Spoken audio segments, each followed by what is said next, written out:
If you're wondering how to log in to Cash app using a cash tag instead of your phone number or email, you're in the right place. Today I'm going to show you how to easily access your Cash app account using a cash tag in just a few simple steps. First, open cashapp.com, or you can also download the app Cash app. After you've done that, on the welcome screen, type on the sign in button to process. This is where you enter your login information.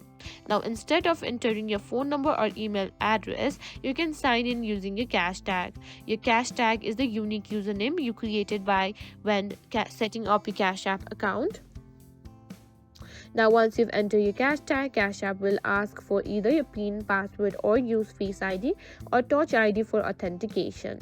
Once you've entered your PIN or use your biometrics to authenticate, you'll be logged into your Cash app account.